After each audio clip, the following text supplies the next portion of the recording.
Hey guys, it is time. The iPhone XS Plus clone has arrived. Let's go ahead and take a look at that. This should be a lot of fun. It's always a good time when a Chinese manufacturing company builds a phone that hasn't been released yet and beats Apple to the punch. So I'll be showing you the 6.5-inch larger iPhone X version. One thing that I'll take away from this video is just using this thing in one hand. It should be built on the same specs, dimensions as the real deal at least. So we'll see how the usability is. But still, could surprise me, could be a good value.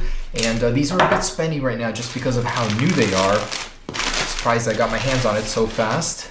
And there's several different versions, so this may not be the final one. This was, I believe, near $200. So let's see how close they got to the unreleased version when I got a couple different ones. So nice, looks like the packaging looks good at least. It's huge. So this is Apple's official box here for the 10.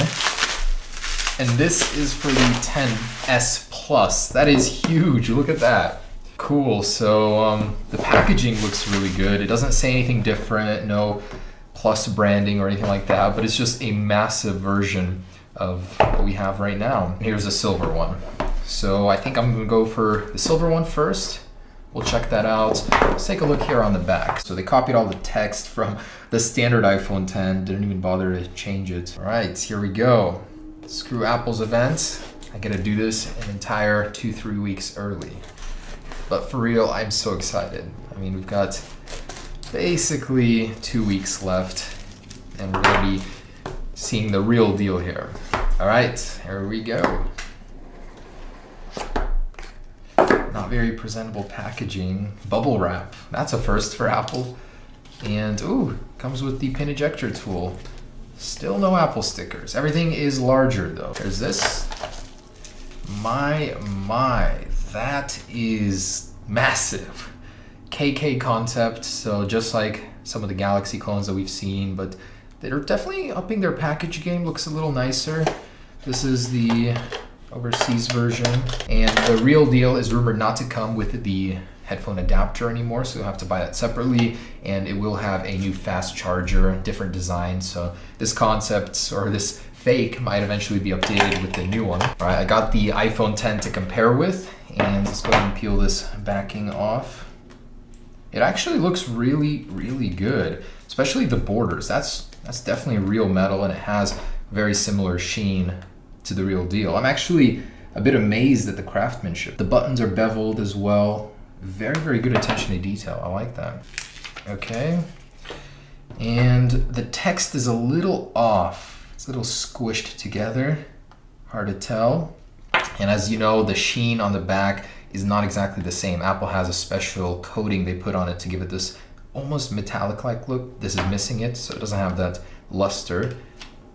On the front, they provide you with a screen protector, and from what I can see, without even turning it on, is it does have an entirely full notch, so that's cool. For a clone, that is very impressive. On the bottom, it does have a chin area, but it's not bad at all, honestly. And turning it on, there it is. You can see that the display is huge. It does have a little bit of thicker bezels going around the display itself, but I'm surprised at how good it looks. The chin area is better than any other clone I've seen, and Android is starting on my iPhone XS Plus. Nice. This thing feels good, honestly. Like, they did a pretty good job with a clone. Okay, so here it is. Wi-Fi network's available. Looks like the lock screen looks really good. Okay, so we have an older wallpaper in there. Look at that 29. That 29 is squished. It's like rubbing up on each other. Come on, you guys have so much room on this display. What are you doing? And there it is. Why does that take so long? So the control center does work. 3D touch. If you hold on it, it's fake 3D touch. Guess there's that. So at least they put the effort into getting those toggles there for the brightness too. And you got night shift, right? And you got your today view. Let's go ahead and see what this is running. This seems like it's running iOS 11 like clone. What version number exactly? 11.2. So you could technically jailbreak this with Electra. 256 gigabytes? I highly doubt that. Display is surprisingly dim. Obviously it's non-OLED, and nice, it doesn't have the back swipe. So let's see what we can do about that. Really nothing, that's it. That's as bright as it goes. Let's go ahead and explore the software a little bit. It seems smooth on the home screen. Control center takes a minute to come up.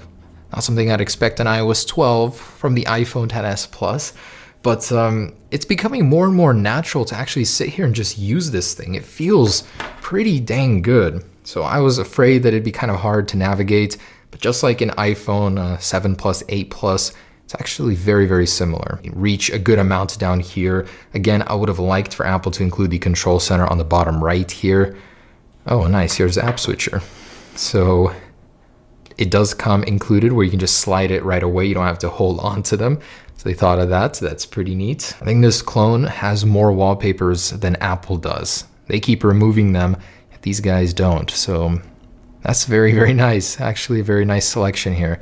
Let's put the standard iOS 12 wallpaper. Interesting that they would add this, but not change the OS name to iOS 12.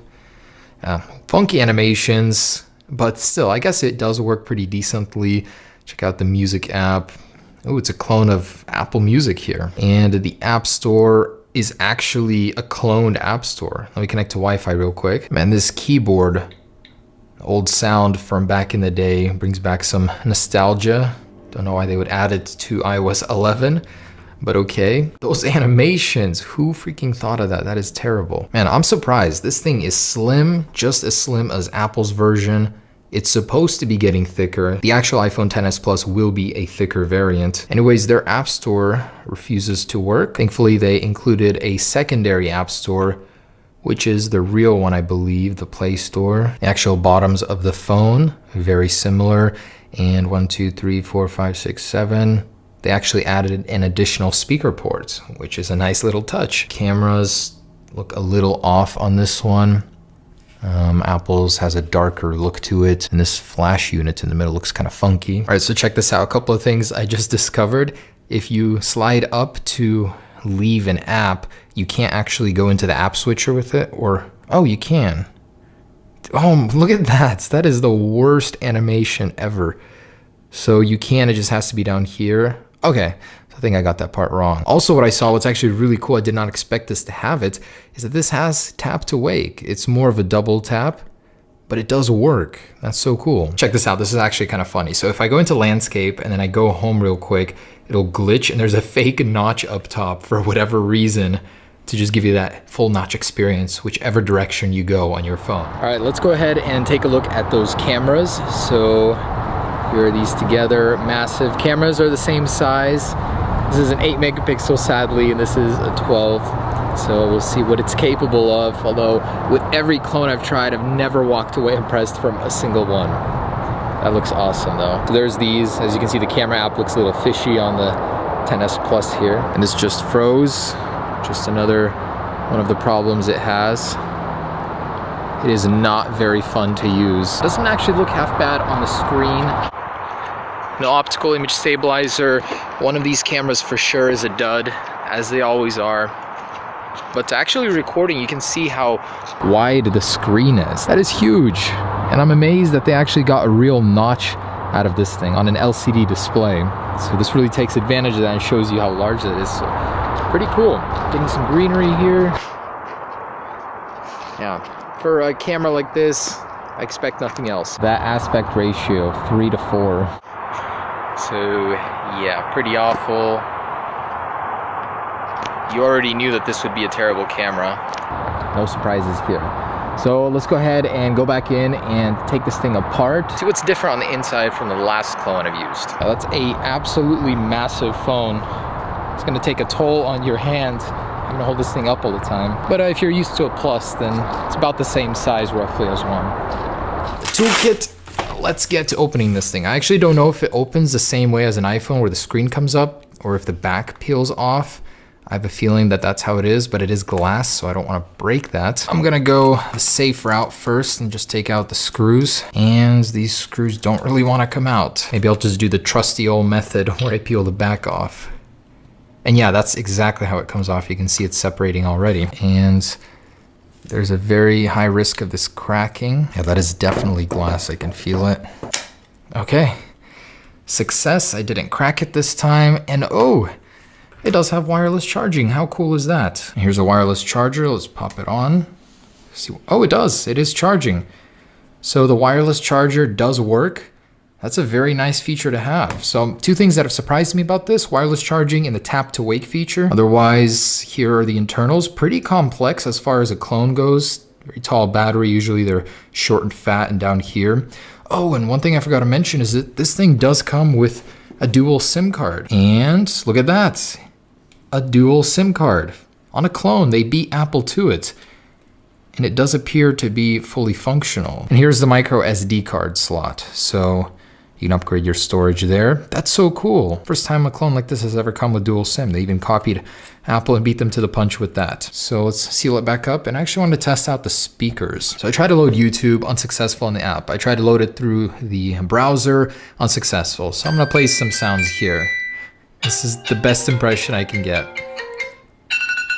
So it's only one speaker and it sounds pretty bad. So can't really expect much. Bottom line though, this is not a bad clone. I'd wait for it to go down in price a little bit, but just to have a little device to play around with before the official one comes out, not bad at all. Display, huge, real notch, tap to wake, real wireless charging, dual SIM functionality. This thing has a lot of surprises up its sleeve and a very good build quality, I'd say. So thanks for watching, guys. That is the iPhone XS Plus, and we'll see what comes next. But the real one should be out here fairly soon, so stay tuned for that.